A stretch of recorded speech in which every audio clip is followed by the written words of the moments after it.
विष्णु पालनहार वो हैं जो सारे ब्रह्मांड की रक्षा करते हैं। उनकी उपस्थिति से संसार में शांति और स्थिरता बनी रहती है।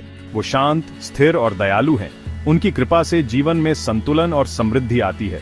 वो संतुलन और हार्मनी बनाए रखते हैं। उनकी उपस्थिति से प्रकृति में भी सामंजस्य बना रहता है। ब्रह्मा रचयिता, सभी जीवों के पिता हैं। उन्होंने सृष्टि की रचना की और जीवन का आरंभ किया।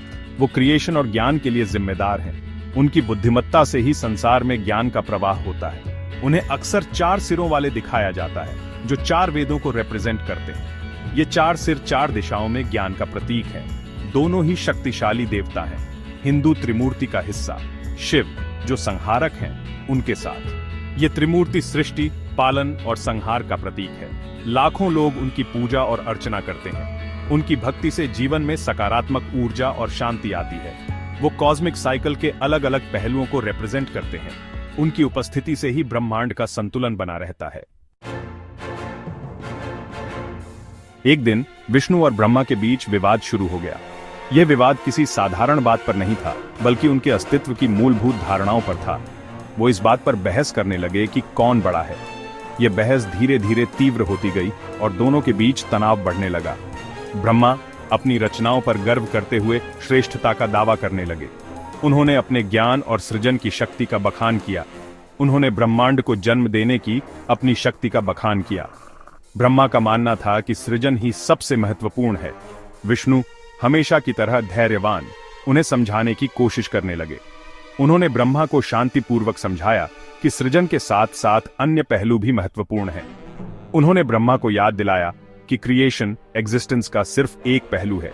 जीवन का चक्र सृजन, संरक्षण और विनाश से मिलकर बनता है। प्रिजर्वेशन और अंततः डिस्ट्रक्शन भी उतने ही महत्वपूर्ण हैं। बिना संरक्षण और विनाश के सृजन का कोई अर्थ नहीं रह जाता। ब्रह्मा अहंकार में अंधे, सुनने से इनकार कर दिया। उनका अहंकार उन्हें सच्चाई से दूर कर रहा था। बहस बढ़ती गई, स्वर्ग को हिलाकर रख दिया। इस विवाद ने देवताओं के बीच एक गहरी खाई पैदा कर दी। देवता विस्मय और भय से देखते रहे। विष्णु शांत लेकिन दृढ़ अपना सुदर्शन चक्र निकाला। दिव्य ऊर्जा से सेलेस्टियल डिस्कस धड़क रहा था। ब्रह्मा ने अपने हथियार बुलाए, अपने दावे की रक्षा के लिए तैयार। युद्ध पूरे ब्रह्मांड में फैल गया। ग्रह कांपने लगे और तारे अपनी जगह से हट गए। रियलिटी का ताना बाना टूटने लगा। लड़ाई की इंटेंसिटी बहुत ज्यादा थी। अचानक शुद्ध प्रकाश का एक पिलर प्रकट हुआ। यह प्रकाश इतना तेज था कि हर कोई चकाचौंध हो गया।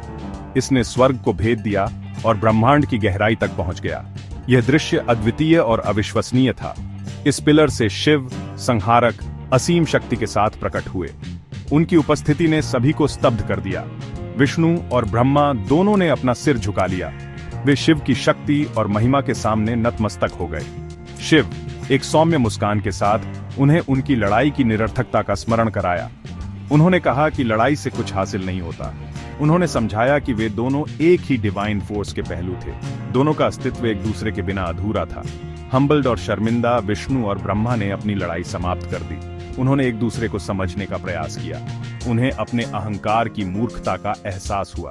उन्होंने महसूस किया कि अहंकार केवल विनाश की ओर ले जाता है। ब्रह्मांड ने राहत की सांस ली।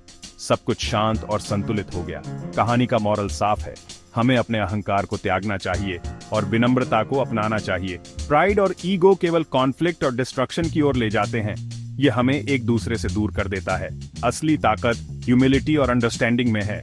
ये हमें एक दूसरे के करीब लाता है। ईश्वर रहस्यमय तरीकों से काम करता है और ये हमारा काम नहीं है कि हम जज करें या कम्पीट करें। हमें एक दूसरे का सम्मान करना चाहिए और मिलकर काम करना चाहिए।